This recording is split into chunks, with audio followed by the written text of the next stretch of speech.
Hello दोस्तों, आज हम लोग भौतिक राशियों के बीमाओं के बारे में जानकारी हासिल करेंगे। बीमाएं क्या होती है, बीमीय सूत्र क्या होता है, बीमीय समीकरण क्या होते हैं, बीमाओं का शाब्दिक अर्थ क्या होता है। यदि आप यह जानना चाहते हैं बीमीय सूत्र कैसे निकाला जाता है तो आप इस वीडियो को अंत तक देखते रहिए। हम पहले से ही 1D, 2D और 3D की बातें करते आ रहे हैं अपने परिवेश में। 1 डायमेंशनल, 2 डायमेंशनल, 3 डायमेंशनल।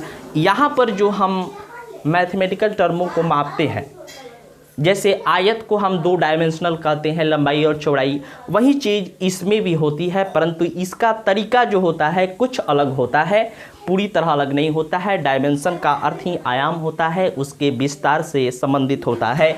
तो आइए सबसे पहले हम भौतिक राशियों की बीमाएं और उसकी परिभाषाओं को जानने का प्रयास करें और उसके बाद हम बीमाएं लिखना शुरू करेंगे, बीमीय सूत्र को जानेंगे और उसके संबंधित बहुत सारे चीज़ों को हल करने का प्रयास करेंगे।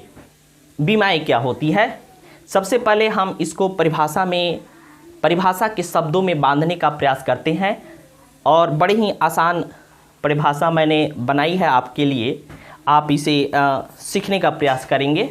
किसी भी परिभाषा को, डेफिनेशन को, किसी भी चीज़ को रटने की आवश्यकता नहीं है, बस आप उसे आत्मसात कर जाइए, उसको समझने का प्रयास कीजिए और अपनी शब्दों की भाषा में पिरो दीजिए। मैं ऐसा पूरी विश्वास के साथ कहता हूं कि आप अपनी परिभाषा खुद गढ़ेंगे। आप हो सकता है कि आप जो होते हैं भाषाओं में हमसे भी ज़्यादा धनी होंगे और हो भी सकते हैं, तो आप सिर्फ समझ लेंगे और उसको अपनी परिभाषाओं को गढ़ने का प्रयास करेंगे, इसीलिए कभी रटने की आवश्यकता हमें नहीं पड़ेगी। सबसे पहले बीमाओं को देखते हैं कि इसकी क्या डेफिनेशन होती है। किसी भौतिक राशि को व्यक्त करने के लिए मूल राशियों पर लगाई जाने वाली घातों को उस राशि की बीमाएं कहा जाता है। यहाँ पे कहा जा रहा है कि किसी भी भौतिक राशि को यदि व्यक्त करना है, हम भौतिक राशि को ही बीमाएं निकालेंगे, तो भौतिक राशियों को व्यक्त करने के लिए मूल राशियों पर, यहाँ पर जो पॉइंट है नोटेड है कि मूल राशियों पर लगाई जाने वाली घातों को बीमाएं कहा जाता है। तो सीधा सा संबंध है कि बीमाएं जो होती है वो मूल राशियों पर जो घात लगाई जाती है, पावर, उसे बीमाएं कहते हैं। यहाँ पर हम आपको यहाँ पे देख सकते हैं, यहाँ पे अगर L पावर 2 है, ये घात 2 आपको समझ में आ रहा होगा, बाकी कुछ अभी नहीं समझेंगे। तो ये 2 जो है वह लंबाई की बीमाएं हुई। तो इस प्रकार बीमाओं को हमने समझा। यहाँ पर भी 2 है, यहाँ पर M की बीमा 0 हुई। आप समझ ले, घात को बीमाएं कहा जाता है। आपको डेफिनेशन क्लियर हो गया होगा कि किसी भी भौतिक राशि को व्यक्त करने के लिए मूल राशियों पर जो घात लगाई जाती है वह उसकी बीमाएं होती है। तो बीमाओं को आपने समझ लिया होगा। जैसे यहाँ पर भी और बीमाओं के बारे में आपको बता दे, तो यहाँ पर आप देख रहे हैं T पर जो पावर है घात 1 है, तो यहाँ पे कह सकते हैं यहाँ पर समय की बीमा जो है -1 है। -1 जो होती है वह बीमाएं होती है। इस प्रकार हम अब बीमीय सूत्र के बारे में भी जाने कि बीमीय सूत्र क्या होता है।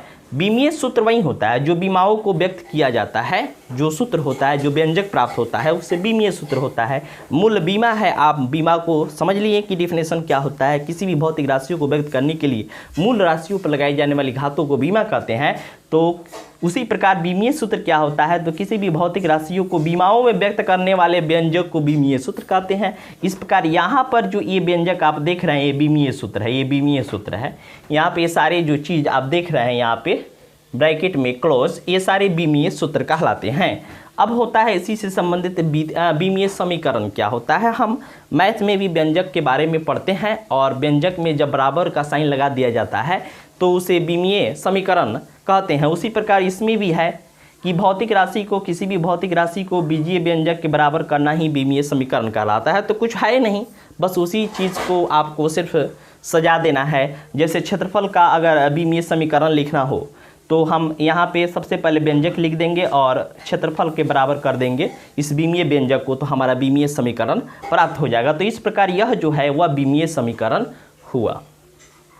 तो हमने भरसक प्रयास किया समझने का, और इस पे संबंधित बहुत सारी चीज़ों को हम बीमीय सूत्र निकालना सीखेंगे और उसके बाद हमारे सारे डाउट जो होंगे वह क्लियर हो जाएंगे। जैसे मैंने उदाहरण के तौर पर एक दिया है क्षेत्रफल की बीमा। जैसे क्षेत्रफल की बीमा L² होती है, तो बीमीय सूत्र जो होगा हम MLT में लिखते हैं, तो यह बीमीय सूत्र हुआ, ये बीमीय समीकरण हो गया।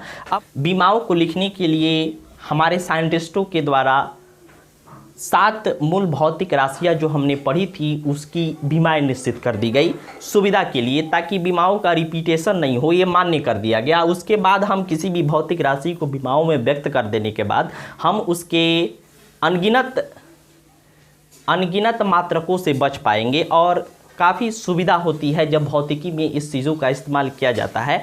इसीलिए इस बीमाओं का इजाद भी किया गया। जैसे लंबाई का यहाँ पे बीमा जो है कैपिटल L और स्क्वायर ब्रैकेट्स के अंदर बंद कर दिया गया है, यह उसकी बीमा होती है। द्रव्यमान की बीमा उसी प्रकार M होगी, समय की कैपिटल T होगी, विद्युत धारा का कैपिटल A या कैपिटल I होगा, और उसी प्रकार टेम्परेचर ताप का जो होगा वो केल्विन या थीटा होगा, ज्योति तीव्रता का कैपिटल C होगा, पदार्थ की मात्रा का मोल होगा। इस प्रकार हमने 7 भौतिक राशियों की 7 मूल बीमाओं के बारे में जानकारी हासिल किया। अब हम अन्य भौतिक राशियों की बीमाओं के बारे में भी जानकारी हासिल करेंगे।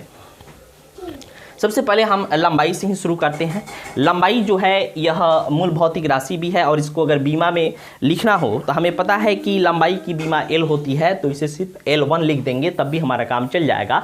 परंतु अगर बीमीय सूत्र लिखने के लिए कहा जाए तो आपको MLT में व्यक्त करना होगा। जैसे जब भी बीमीय सूत्र आप देखेंगे तो MLT में व्यक्त करता हुआ पाया जाता है। यहाँ पर जो 7 हमने बताया है इसमें से ये जो 3 है यही मुख्य होता है, और इसी में अधिकतर भौतिक राशियों की बीमाओं को व्यक्त कर दिया जाता है। इसीलिए हम प्रयास करेंगे कि सबका जो है वो MLT में ही व्यक्त किया जाए, और यही व्यंजक जो होता है वो बीमीय सूत्र कहलाता है। जैसे लंबाई का बीमाएं लिखना होगा तो हम बीमीय सूत्र के फॉर्मेट में लिखेंगे। जैसे MLT लिख देंगे, और लंबाई सिर्फ लंबाई का बीमा यहाँ पे हमने देखा L होता है, तो L पर 1 लगा देंगे, बाकी पर 0 लगा देंगे। जब किसी भी राशि पर 0 लगाया जाता है उसका वैल्यू जो होता है 1 हो जाता है। इस प्रकार यह सिर्फ L1 ही लिखा गया है, परंतु यह व्यंजक इस टाइप से लिखने की एक परंपरा है, यह एक विधि है। तो इस प्रकार हमने लंबाई को जाना। अब द्रव्यमान की बीमाओं को लिखेंगे, फिर उसी तरह MLT लिख देंगे, और द्रव्यमान की बीमाएं जो होती है वह कैपिटल M होती है, तो M पर पावर 1 लगा देंगे, बागी पर 0 लगा देंगे। इस प्रकार द्रव्यमान का भी बीजीय व्यंजक और बीमाएं तैयार हुई। उसके बाद हम लोग समय की बीमाओं का निकालना सीखेंगे। उसी प्रकार MLT लिखेंगे, M for mass, L for length और T फॉर टाइम, और यहाँ पे टाइम की बीमा 1 है, बाकी का 0 लगा देंगे। इस प्रकार समय, लंबाई, द्रव्यमान और समय की बीमाओं को भी हमने जाना। अब उसी प्रकार हम क्षेत्रफल की बीमा देखेंगे। क्षेत्रफल का आप सबसे पहले सूत्र आपको याद रखना होगा। किसी भी भौतिक राशि की बीमाओं को लिखने के लिए सबसे पहले आपको जरूरी जो चीज़ है उसकी परिभाषाओं के अनुसार उसका सूत्र याद होना चाहिए। जैसे क्षेत्रफल का परिभाषा जो होता है, सूत्र जो होता है वो लंबाई गुना चौड़ाई होता है, अर्थात लंबाई को भी L बीमा होगी, चौड़ाई को भी L में मापा जाता है, दोनों की बीमाई L होगा, तो L² हो जाएगा। तो हम इसको बीमीय सूत्र में व्यक्त कर देंगे MLT, और M पर पावर 0, L का यहाँ पे 2 है, बाकी का 0 कर देंगे। तो क्षेत्रफल की बीमा भी जो हुई वह इस प्रकार प्राप्त हुई। उसी प्रकार आयतन को भी देखते हैं। तो आयतन का सूत्र जो होता है वह भुजा का क्यूब होता है, या लंबाई चौड़ाई गुना ऊंचाई होता है, और तीनों को हम लोग लंबाई में ही मापते हैं। तो यहाँ पे L पर पावर 3 हो जाएगा, तो MLT लिख के L पर पावर 3 कर देंगे, बाकी का डायमेंशन नहीं है तो उसका 0 कर देंगे। तो इस प्रकार यहाँ पे आयतन में लंबाई की बीमा क्या हुई, 3 हुई। तो इस प्रकार हमने इसको लिखा। उसी प्रकार अब आगे हम नेक्स्ट भौतिक राशि घनत्व को लिखते हैं। घनत्व अर्थात डेंसिटी, और इसका जो फॉर्मूला होता है वह द्रव्यमान बटा वेग होता है, मास बटा वॉल्यूम। तो मास का जो होता है वह M होता है, हमने यहाँ से देखा। अब वॉल्यूम का क्या होता है, तो वॉल्यूम को अभी हमने निकाला L³ होता है, तो L³ लिख देंगे और इसको सजा देंगे। तो ऊपर MLT लिख देंगे, और ऊपर देख रहे हैं M पर पावर 1 है, 1 लिखेंगे। L जो है नीचे है और इसको ऊपर ले जाएंगे, तो L पर पावर नीचे था तो प्लस था, ऊपर जाएगा तो माइनस हो जाएगा, तो -3 हो जाएगा, और T का इसमें बीमा नहीं है तो 0 लिख देंगे, MLT में सजा देंगे। इस प्रकार घनत्व की बीमा भी हमें प्राप्त हुई।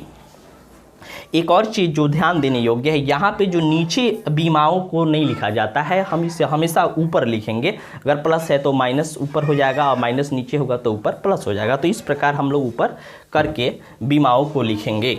इसके बाद हम आगे नेक्स्ट 7वां भौतिक राशि वेग के बारे में देखते हैं। वेग का सूत्र जो होता है वो विस्थापन बटा समय होता है, अर्थात L बटा T होता है। अब इसकी भौतिक राशियों में व्यक्त करें, बीमाओं में व्यक्त करें तो mLT लिखेंगे। L का पावर 1 होगा, T नीचे है, ऊपर जाएगा तो -1 हो जाएगा, तो इस पर 0 हो जाएगा, द्रव्यमान इसमें 0 है। तो mLT m0 L1 T-1 जो होता है वह वेग की बीमाएँ हुई। उसी प्रकार त्वरण की बीमाओं को अगर लिखने का प्रयास करें तो सबसे पहले इसका फॉर्मूला लिखेंगे, वेग में परिवर्तन बटा समय। वेग में परिवर्तन अर्थात वेग का बीमा क्या होता है, अभी हमने निकाला, इसको यहाँ पे लिख दिए और समय का t लिख दिए। अब t को ऊपर ले जाएंगे तो mLT है, t-1 पहले से है, t ऊपर जाएगा तो एक और -1 जाएगा तो -1 और -1 -2 हो जाएगा। तो इस प्रकार त्वरण की बीमाएँ भी हमने निकालना सीख लिया। अब हम आगे बल की बीमाओं को देखते हैं। बल जो होता है उसका फॉर्मूला जो होता है, बल मतलब फोर्स, फोर्स मतलब F बराबर ma, अर्थात m मतलब द्रव्यमान, a माने त्वरण, तो द्रव्यमान का m होता है, द्रव्यमान का m होता है, और a त्वरण का भी हमने निकाला यहाँ पे m0 L1 T-2 यहाँ पे लिख देंगे। और यहाँ पे गुना है तो वहीं जो गणित में हम लोग गुणाओं को करते हैं उसी तरह है, पावर जुड़ जाएगा यहाँ पे, m आधार का काम करेगा दोनों, तो इस पर पावर 1 है, इस पर पावर 0 है, तो 0 1 जुट के 1 हो जाएगा। L पर पावर 1 था, T पर पावर -2 था। तो इस प्रकार बल का हमें बीमीय सूत्र प्राप्त हुआ। उसी प्रकार आवेग को भी हम लोग लिखे, इम्पल्स जिसे Ft से सूत्र होता है, फोर्स गुना टाइम, तो हम इसको व्यक्त कर सकते हैं। फोर्स का लिख देंगे, समय का लिख देंगे, गुना कर देंगे, तो इस प्रकार हमें आपको आवेग का भी बीमीय सूत्र प्राप्त हुआ और बीमाएँ हमने लिखा। उसी प्रकार आगे हम लोग संवेग को देखें, मोमेंटम जिसे कहते हैं, P बराबर mv होता है। m मतलब द्रव्यमान, v मतलब वेग, यहाँ पे द्रव्यमान का m हुआ और वेग का हमने यहाँ पे निकाला था m0 L1 T-1, इसको यहाँ पे पुट करेंगे और संक्रियाएँ करेंगे, m को जोड़ देंगे, 1 हो जाएगा, L1 पहले से था, T1 माइनस था। तो इस प्रकार संवेग की भी हमें बीमाएँ प्राप्त हुई। उसी प्रकार अब हम लोग नेक्स्ट कार्य की बीमाएँ निकालना सीखेंगे। कार्य का बीमाएँ निकालने के लिए सबसे पहले हम लोग कार्य की सूत्र लिखेंगे।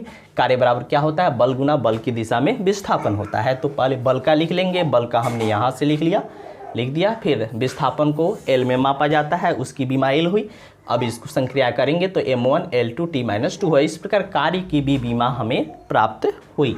अब नेक्स्ट हम लोग शक्ति को देखेंगे। शक्ति जो होता है वह कार्य बटा समय होता है। शक्ति बराबर क्या होता है, कार्य करने की क्षमता को शक्ति कहते हैं। तो कार्य बटा समय, कार्य का क्या होता है, तो कार्य का हमने अभी निकाला, m1 L2 T-2 लिख देंगे, समय का लिख देंगे, और आप ऐसे इस प्रकार शक्ति का भी बीमाएँ आप लोग निकाल सकते हैं। इस प्रकार आप किसी भी भौतिक राशि की गणना आसानी से कर सकते हैं, उसकी बीमाओं को निकाल सकते हैं, उसकी बीमीय सूत्र को पहचान सकते हैं कैसे लिखा जाता है। बस आपको सिर्फ उसके फॉर्मूले की आवश्यकता है। फॉर्मूला को आप सीखेंगे, लिखेंगे और बीमाओं को आसानी से भौतिक राशियों को, मूल भौतिक राशियों की बीमाओं में व्यक्त करके आप आसानी से उसको mLT के फॉर्म में लिख सकते हैं। जैसे आगे आवेश को है, आवेश बराबर क्या होता है, विद्युत आवेश जो होता है वह विद्युत धारा गुने समय होता है। विद्युत धारा को हमने किस में व्यक्त करेंगे, यहाँ पे आप देखेंगे कि विद्युत धारा का बीमा जो है वो A है, तो A लिख देंगे, और समय को T में व्यक्त कर ही रहा है, तो इस प्रकार AT हुआ। AT जो हुआ वह किसका बीमा हुई, तो आवेश का बीमा हुआ। ये प्रश्न काफ़ी इंपॉर्टेंट है, ये पूछा जाता है। AT जो होता है वो विद्युत आवेश की बीमाएँ हुई। अब विद्युत विभव की भी उसी तरह हम बात कर लेते हैं। तो विद्युत विभव का जो फॉर्मूला होगा वो कार्य बटा आवेश होगा। कार्य का हमने अभी यहाँ पे निकाला और समय आवेश का AT निकाला। इस प्रकार ऐसे कर देंगे, ए जो है ऊपर चला जाएगा -1 में, T उसमें आके जुड़ जाएगा। तो इस प्रकार ये हमें विद्युत विभव की बीमाएँ प्राप्त हुई। उसी प्रकार बल आघूर्ण का फॉर्मूला बल गुना दूरी होता है, जड़त्व आघूर्ण का द्रव्यमान गुने दूरी का स्क्वायर होता है। उसी प्रकार दाब का बल बटा क्षेत्रफल, बल की बीमाएँ लिखेंगे, क्षेत्रफल का लिखेंगे, दोनों को हल करेंगे तो इस प्रकार हमें दाब की भी बीमाएँ प्राप्त हो जाएगी। आवृत्ति बराबर 1 बटा समय होता है, आप लिख लेंगे 1 बटा समय, समय को T में मापा जाता है। इस प्रकार T जो होगा, T ऊपर जाएगा, -1 हो जाएगा, ये दोनों की बीमाएँ नहीं है तो 0 हो जाएगा।